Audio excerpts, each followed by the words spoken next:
Starting to pull away a little bit. He's coming back, he says.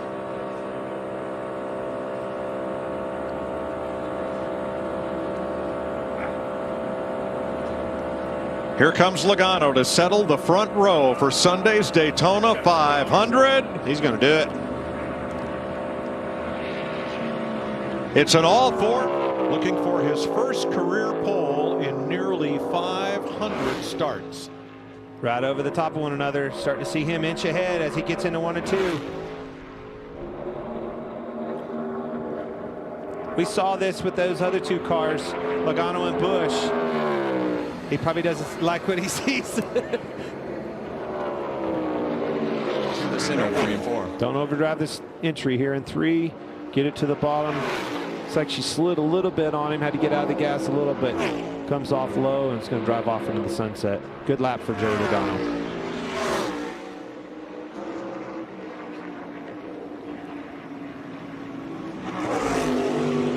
So really got off in the corner hard. Was able to get the car woed up though and keep it in the bottom. That was different than the other 2.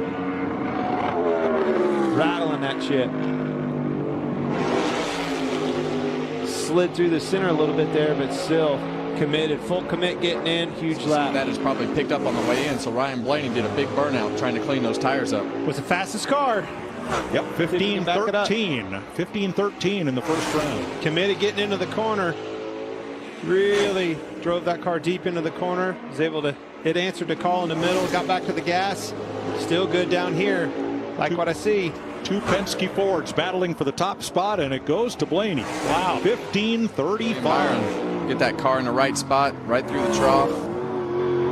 Here's some wheel spin out of Ty Gibbs through the same corner. But that's what is so impressive when I watch Ty Gibbs and his race car in particular. You say a little bit of wheel spin, but compared to the competition all day long, this car has just been super solid. Power down, laterally through the S's. It's just making a lot of grip for him to be able to put these big laps together. How about all season long? Yeah. He's had a tremendous start to this year. Firing on all 8 cylinders for sure. I haven't seen one slip up really in either one of these cars.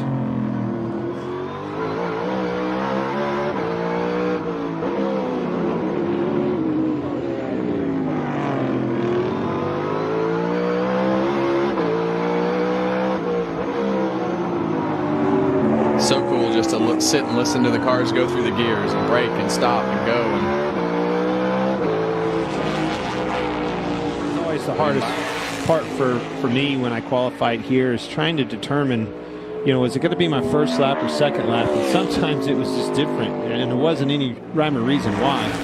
Yeah, it's just all about, it's such a detailed racetrack. It's all about hitting your marks and not making mistakes and being able to get off of that brake as soon as you can. And 2 100 separate Wallace and Larson. He had him smoked all the way to the exit, got a little bit greedy with the throttle and gave it back, couldn't keep the throttle down. Still in the green here.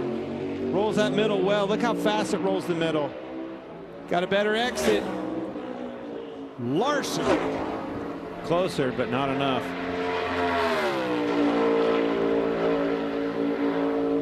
The old straightaway handling's plenty good on that car. Look at this. Wow.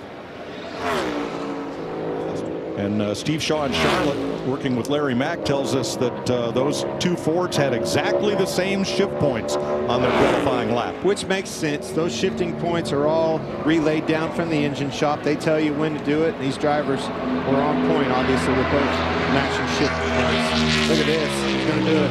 Already wins. Doug Yates hard to be able to keep that throttle down. I think that's the key. I really do. I think that's what it's going to come down to, is who had that option of one last lap on their tires.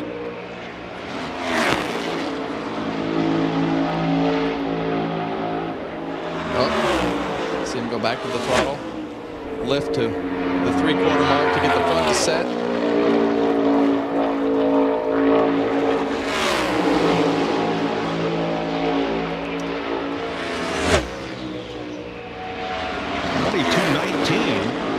That is 8 100ths faster than lap 1.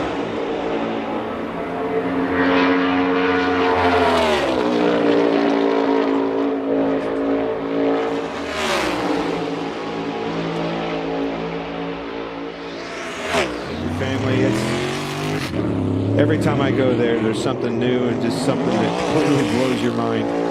Well, this is the guy that kind of exposed the qualifying high groove in this car the first year.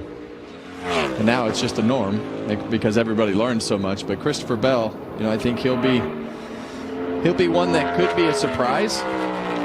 We'll see. Bell ran 29.66 in round 1. If he can back that up, he'll be second.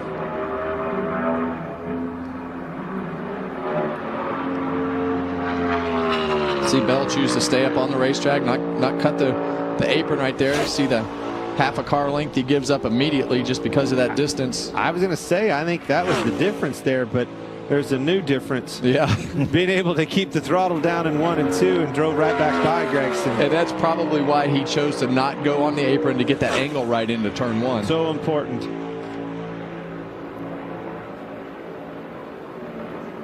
It's going to do it, isn't he? Yep. Big pickup for him. 29.49. More than a second. As Tyler Reddick makes his second round run. Got a good run down the hill. Some momentum down the back chute. 28.62 on the first lap.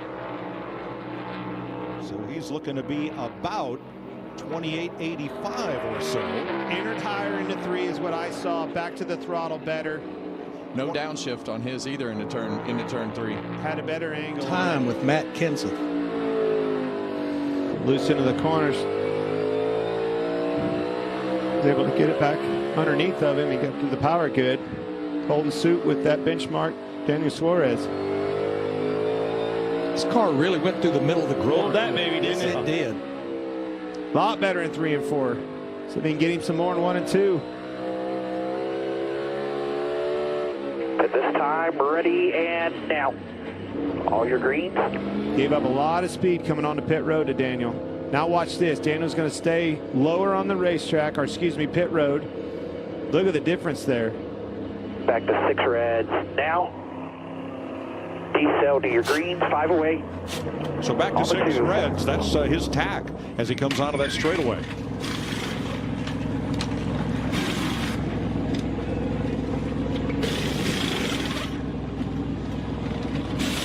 Note how the fueler rolls that tire back to the wall with his left foot, as well as fueling the car. And that voice you hear giving those numbers, they are using their spotters, because the spotters do that for them during the race, giving them the numbers of their lights on their tack on pit road.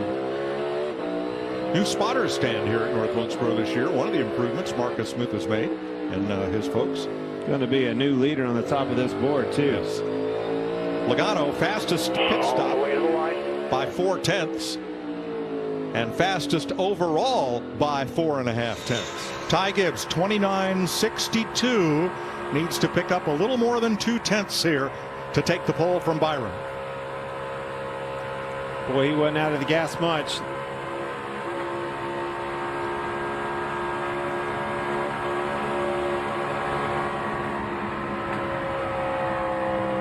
Saving the throttle there, too. Can he stay with it on the exit? Wow. No, keep an eye on the exit. No lift. He's going to do it. 29.35. That's a big one. If he gets the same fall off as everybody else, he would still be on the pole. And just do what you did in the first round, Michael. Just stay disciplined. Hit them marks. Let the car do the work. Yes, sir.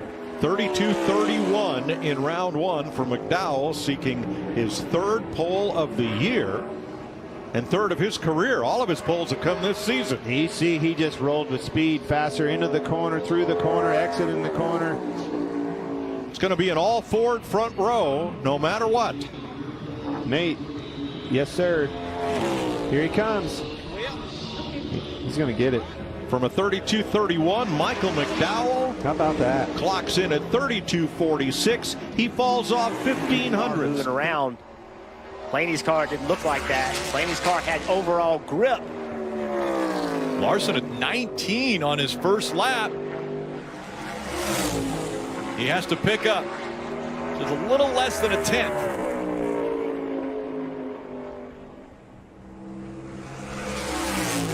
Can he get it here as he comes to the line? It's Larson, 23.084. I like how it looks, chasing that yellow line. Has the advantage going down the backstretch.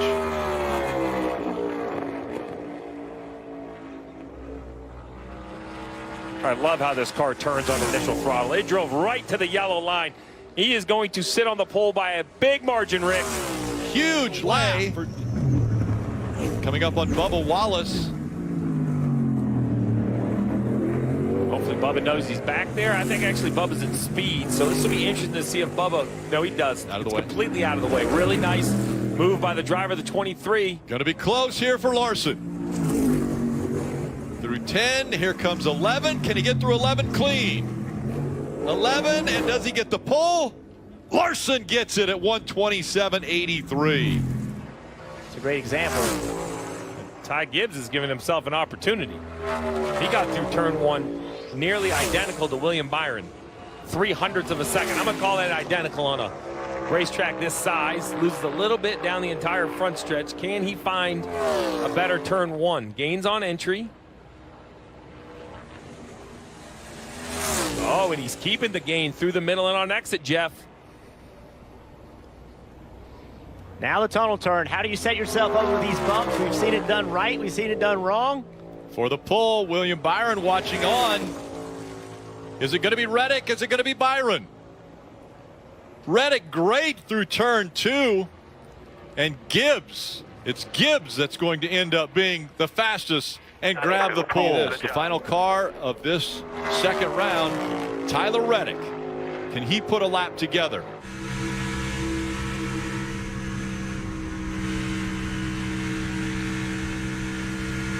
It's starting off looking pretty good.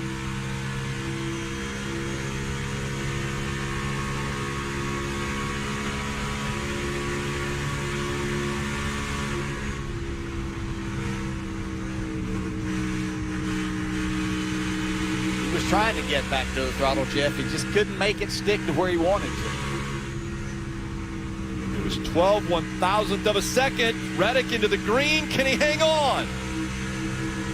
He took his hand off the wheel, and look at this.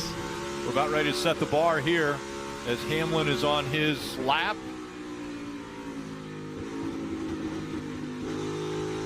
One thing that's difficult being the first try out is all the drivers are talking about, you know, having 1 lap, 2 laps, tires being hot. What is a reasonable speed? How fast can you go? And when you're the first guy, the only thing you're doing is going out there and feeling the grip. How much grip do I have? That's what race car drivers do, but an 85 is not. To get that top spot, and then there are 2. And the 2 teammates from Front Row Motorsports. First up, it's Michael McDowell. Already faster. Well, we know already with Logano's 35, this is a track record for the next gen car here at Daytona. Just a question of who's going to hold it at the end of the day. Look at this. I mean, 1/10 of a second faster halfway down the back straightaway. And that is an amazing amount of speed. Well, there's 15/100ths from the current first to the current 8th.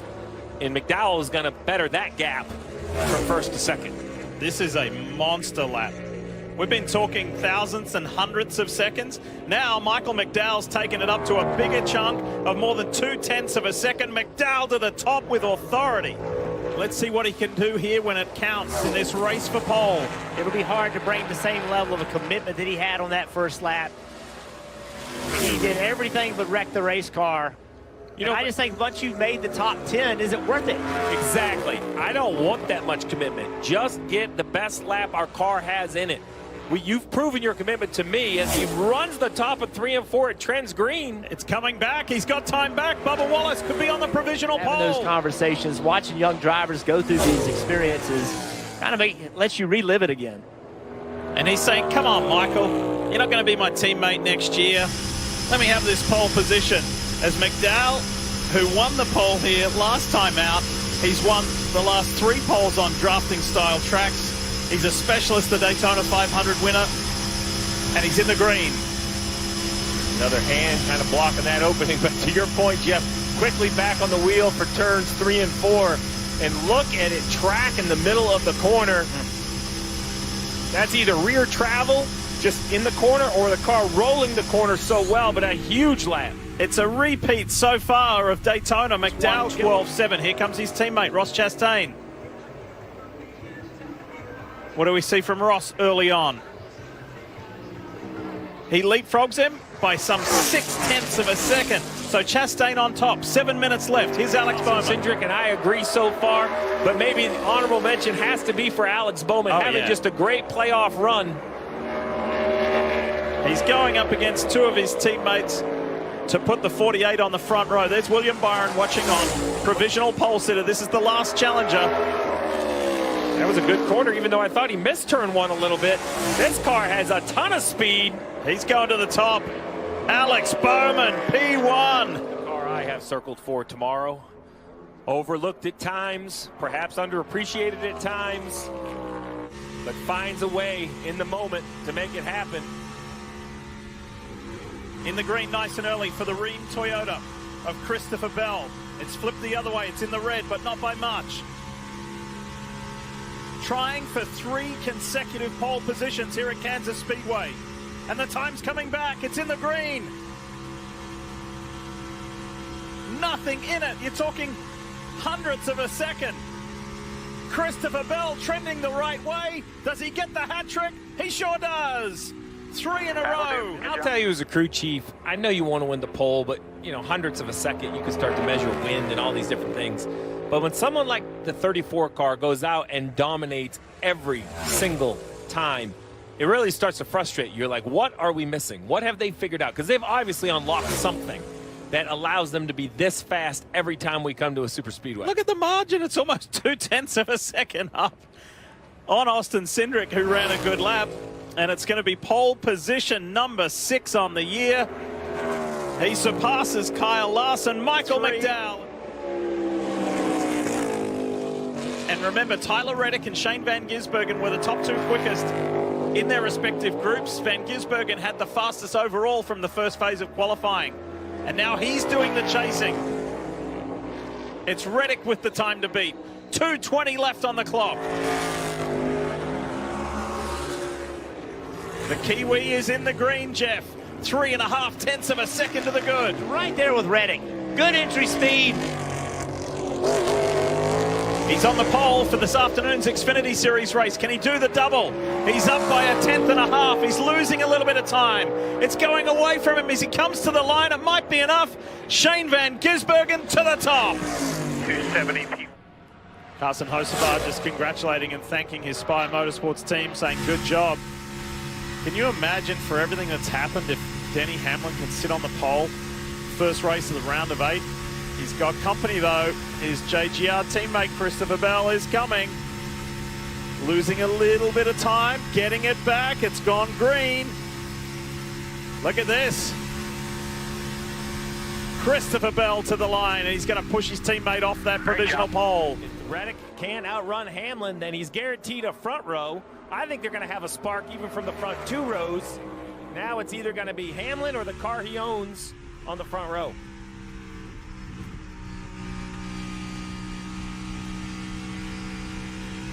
Promising start to the lap from Reddick. You heard the modulation of the throttle and the 600ths or so lost because of it. Right on the wall. He's won 2 poles this year.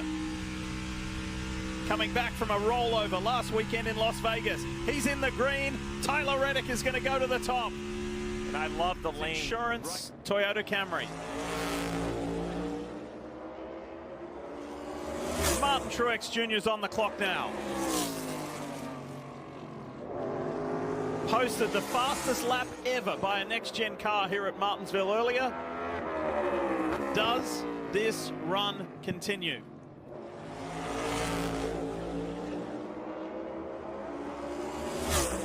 You betcha it does. Yeah, boy, P1, shut it down. Shut it down. It's a pole to Martin Truex. 2 and 3 and 4 are completely different from each other.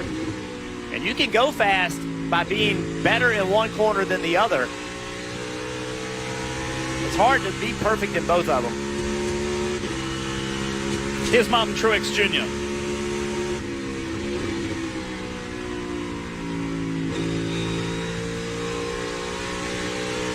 Good corner exit. He was able to get real committed to the throttle.